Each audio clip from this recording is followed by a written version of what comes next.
So hello there. This is something new. This is something I'm trying out. We're gonna see how it goes. Ignore the crazy hair. I literally cannot see when I do this, but it's either my hair is down or I tie it up. We've committed to this look. I'm here with my buddy Archie. And yeah, because the Saw videos and the Could They Have Survived series takes me so long to make and edit, but I still want to upload something every Friday, I thought in the in-between time, and people can give me feedback on this, I would do something that's a little bit easier for me to make, and a little bit more horror, I don't know why I always try and say horror related, because I can't say it, but something that's still horror, but also personal, and I don't need to do research about because it's my own stories to tell. And so, this new series is going to be called you'll see it when this video is posted and there's a title, but I think it's going to be called Horror and I, and it's going to be stories such as my favorite horror film, my least favorite horror film, and why these became those films, or my favorite scene, or my least favorite death, or my favorite plot but least favorite character. I don't know, such random stuff like that. I have loads of ideas, but the first one, because I think it makes sense to start with this, is just to tell you my whole story with horror and why it became my favorite genre. And no, it's not because I'm a psychopath, although there are definitely tendencies there. So, as I said, the first thing I'm going to be talking about is horror and my journey to exploring, discovering, and loving it. And it starts with the fact that when I was young, and I say young, I mean up until I was about 16, I was so scared of everything. Any horror, even if it was horror for kids, not for me. I loved watching it. Go to bed that night, I didn't sleep.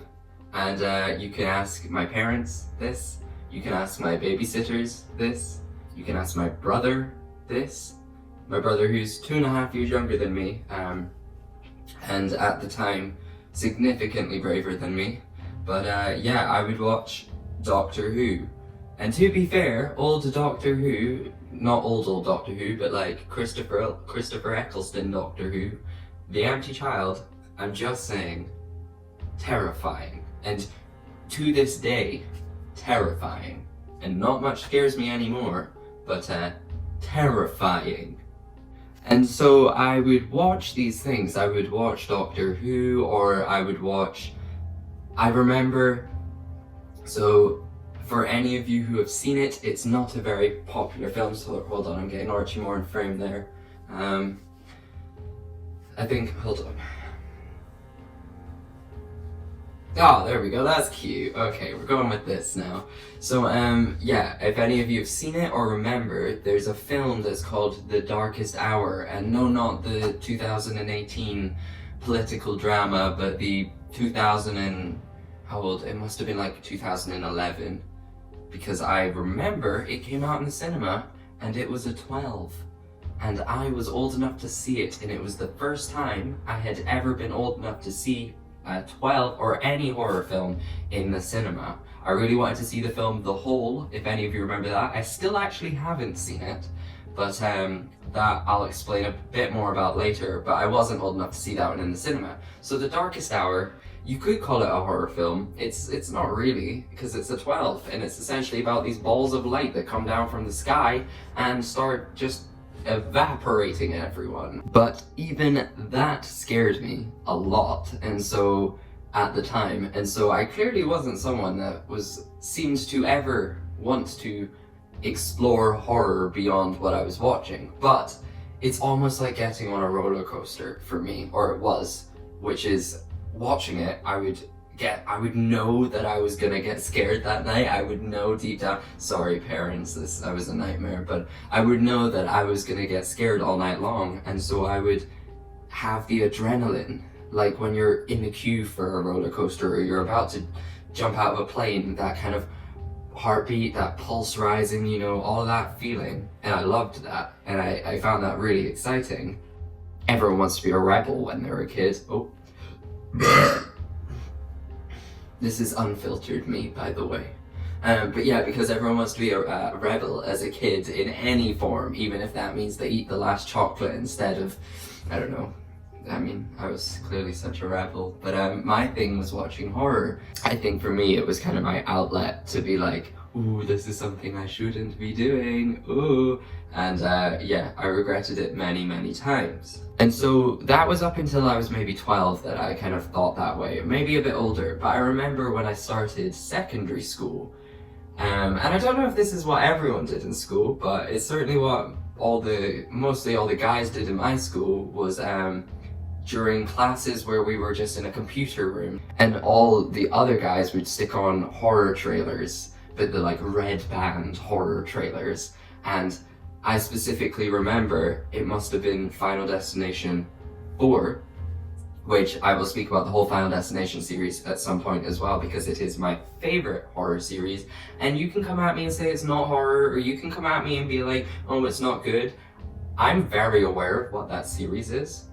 I know that in terms of like scariness, it's not, but I love it, and you can't take that away from me. Try all you want. But I watched from over these guys' shoulders all these red band trailers they were watching, and yeah, one of them was Final Destination, or The Final Destination. I don't know if I'm remembering this correctly. It's in the film, but I don't know if it's in the trailer, is the bit with the escalator, and I won't go into any more detail if anyone hasn't seen it, but it's gross. And I remember seeing it and being like, oh my god, and so scared, but also so interested at just someone had come up with this disgusting way to kill someone. And then I really was interested in the thought process behind whoever had written this, and I was like, someone's crazy for ever wanting to come up with that. I realized that there was 5 films like this, and was like, oh my god, someone has come up with like 30 to 40 different ways of these random characters can be killed off. And I remember I hadn't watched any of these films, I hadn't watched Saw, I hadn't watched anything like that. In fact, I can't even really remember the first horror film I'd watched, because and I do thank them for it. My parents were very strict and I wasn't allowed to watch films until I was old enough to. Probably mostly in part because I was so scared of everything I watched, even when it was meant for 7-year-olds. And so this fascination with how these characters are being killed off and the clever and intricate design of the film really interested me, to the point, and maybe I'll share it one day, where I wrote my own film. And it was a very similar concept, and it was essentially giving myself the opportunity to come up with different ways that these characters could have to try and survive and fight for their lives, but not in a generic, there's a killer out there, or a generic, there's a virus or whatever. It was all very like Final Destination style, like things are going wrong and they have to fight their way out of it. And so I got really, really invested in writing this film, but of course I couldn't write something that I didn't know a lot about. And so naturally, I go against my better judgment and I watch all of the Final Destination films and more. And at this time, I am probably like at least 14. I'll put it out there, I don't watch the films because I don't have access to them. I go onto YouTube, the lovely space that it is, and just Google Final Destination All Deaths, or if I can't find that, I'll Google the film on IMDb, a character name, and then search Terry's death from Final Destination. But then, in the evenings, at nighttime, and this is very true, this is absolutely true, there was at least maybe a week of my life after I had watched, there's 2 particular deaths in the films, in the Final Destination films, and I won't talk about them now, but my bedroom, as you'll have seen in the vlogs, it's the same bedroom as it was now. Oh, also, did I say I'm in Edinburgh now? So here's my other room. But one side is all windows, and I always had the fear that something was going to come flying through and hit me. And the way my bed was positioned was I was scared something was going to hit me through the window and hit me while I sleep. And so that gave me the absolute fear again, and I was like, why have I done this? And this went on for a while, and I was barely able to sleep. I was lying awake at night, every night, just scared that this was going to happen. I fully brought this on myself, and looking back on it, it's funny, but I was so invested in watching these things during the day, and then really regretted it at night. And then, and I don't know how this happened, but literally one day, it was just gone. That feeling of being scared was gone. I didn't care. I really didn't care. I was like, okay. I think what changed in my brain was I was like, okay, if it happens, it happens. Like, you know, I can't, especially with the Final Destination films, it's like, I can't control what's gonna happen. So like, what's the point in worrying about it? Because if it's out of your control, you're just wasting energy. And that genuine thought went through my head. And from then on, I've not found, barely, I've found any horror films that actually scare me. Exploring the world of horror, I basically started to then look for films that would scare me. And there are a few out there. An example I can think of off the top of my head is As Above, So Below. I think the combination of the found footage with the darkness of the film, with just the kind of, even the premise of it, that film just creeps me out a lot. And there are other ones out there, but it almost became this fascination with how far does a film have to go to scare me now? And so I would just be searching. When I had Netflix, I would use that, or Amazon Prime, or whatever it was, any streaming service. We used to have, if any of you remember this, on Love Film, they would send you those DVDs and you would get 2 a week. And so me, my brother, and my parents, obviously, we were fighting for who could get which film, and it was kind of chance at the end of the day. And you know, the odd time it was a horror film that I wanted, I got really excited because I was like, maybe this is the one to scare me, and often it wasn't. And actually, it's gone nearly full circle, where at the start it was all this supernatural stuff and all this ghosts and zombies and all that monsters. That's the stuff that would scare me. And now, and I suppose this is just more called becoming an adult, but the only horror films really, other than the odd one-off horror film that scares me now, is the films that they could be real. Home invasion films, the Collector, like even Saw and stuff, that doesn't bother me, because at the end of the day I'm like, okay, sure, well, at first I was like, I've done nothing wrong for him to want to put me in a trap, but for any of you that have seen any of it, know that at the end of the day, you don't need to have done anything wrong, really.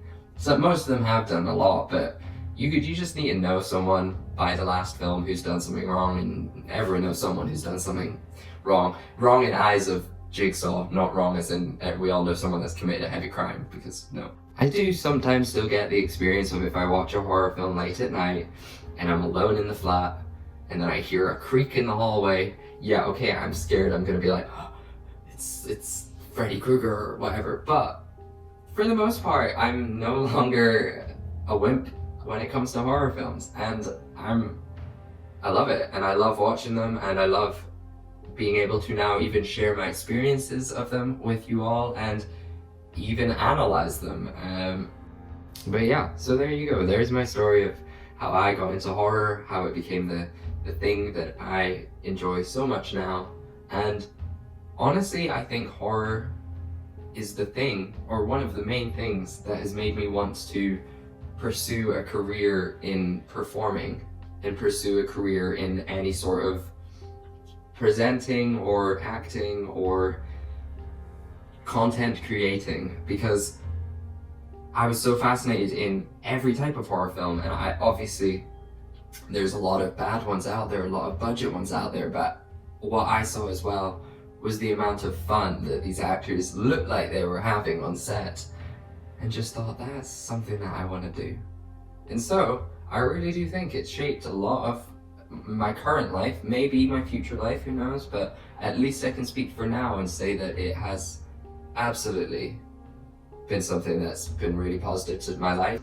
This has gone on way longer than I intended. The video is 20 minutes long, but I'm sure I'll edit it down. But yeah, I hope you enjoyed watching. I think next week I'm gonna do my favorite horror film kill ever, or death ever. Or maybe my top 3, so that I can go into a bit of detail about each, because there are a few that have stuck with me for many years, and I'm excited to share that. But for now, I hope the only thing you catch is me. Isolator? Maybe? I don't know. I haven't thought of an outro for this one yet, but I'll think of one for at some point. And until then, I hope you have a lovely week, and this was Horror and I.